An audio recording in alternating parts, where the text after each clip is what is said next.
Hey everyone, and welcome to The Explainer. Today we're diving into something incredibly beautiful, but man, it can be deeply challenging. We're talking about the delicate transition of watching a child grow up and prepare to leave home. It's a phase often called the almost empty nest. And if you're a parent, or really anyone who has dedicated a massive chunk of their life to caring for someone else, you know this transition is about way more than just having a quiet house. It is a profound shift in identity. So let's unpack this emotional journey from our source material, moving from the perceived loss of a primary role all the way to the empowering rediscovery of yourself. To really understand what makes this transition so tough, we have to start right at the core of the fear. Our source material captures this with an incredibly vulnerable confession. Just listen to this and let the weight of it sink in. Part of the almost empty nest season is terrifying because for so long, being his mother was the answer to the question of who I was. Wow. What we're talking about here isn't just feeling sad that your kid is leaving. It's the literal terror of losing your core identity. When you spent over a decade and a half defining yourself primarily by the needs of another human being, their sudden independence can make it feel like the ground is just vanishing right beneath your feet. And that brings us to what the author calls the era of lasts. You know, when we think about milestones in a kid's life, we usually picture the big, flashy firsts, right? First steps, first day of school, driving a car. But the almost empty nest? It's defined by the quiet, kind of unglamorous lasts.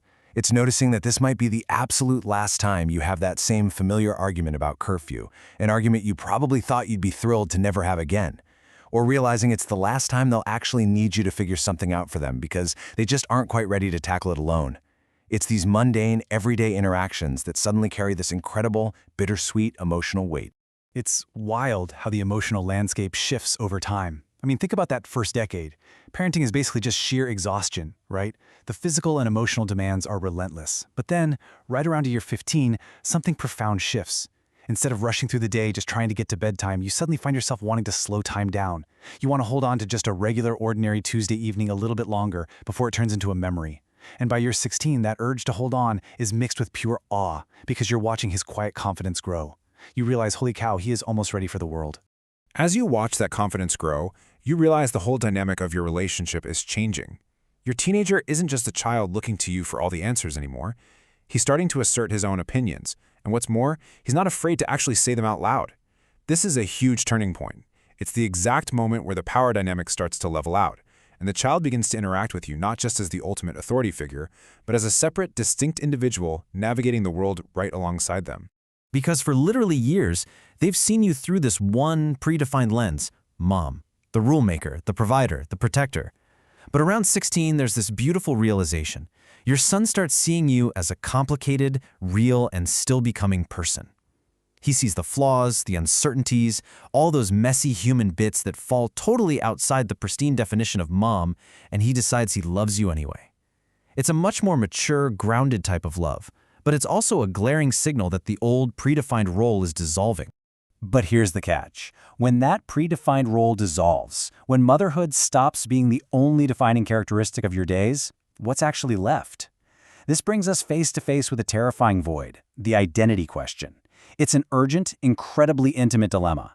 If you've poured absolutely every ounce of your energy, your ambition, and your love into this one specific vessel, the realization that the vessel is about to sail away on its own forces you to look at your own reflection.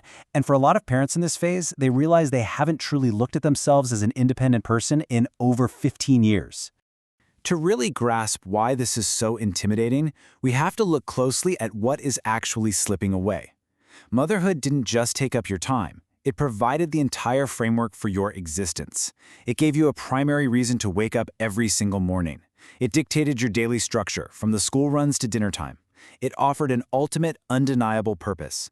But maybe most importantly, it provided daily proof that what you did mattered. When you're keeping a child alive and thriving, you never have to question if your day had value. Giving up that constant, immediate validation is a massive psychological hurdle. And so you're left with this one central, terrifying question. Who am I when nobody needs me? Take a second and really let that sit with you. Who are you when nobody needs you to be anything for them? Now, staring down that question is scary, for sure. But here's the game changer. Figuring out the answer to that question is actually the ultimate gift you can give your child. We're completely reframing the almost empty nest right here. It's not a narrative of loss or decay or being left behind. Instead, it transforms into a powerful narrative of empowerment and proactive love. Let's look at exactly how the author of our source text frames this brilliant realization. Our source material captures this emotional climax just beautifully. It says, "A mother whose life is so full that her son can leave without guilt and come home without obligation. Building a life that you genuinely love living alone, not as some sad fallback plan, but as an exciting first choice, is the most profound act of love. Because if a parent's life is empty without their kid, the kid feels the heavy burden of that emptiness. They feel guilty for spreading their wings. By filling your own life, you give them the ultimate freedom to go live theirs." So what does this actually look like in practice? It looks like the independent mother. This is someone who has built something entirely her own, completely separate from her child. She's actively growing something new. Maybe that's a career, a passion project, a community, or just a new way of living. And most importantly, she is genuinely excited to be herself. Think about the difference in energy here. A parent waiting by the door for their kid to return is an anchor. But an independent parent who is absolutely thrilled about their own life, that's a lighthouse.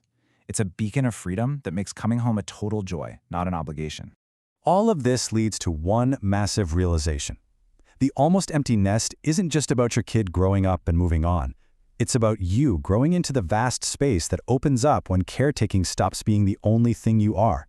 It is an invitation, an incredibly long overdue invitation to revisit the person you were before the beautiful, consuming storm of parenthood took over.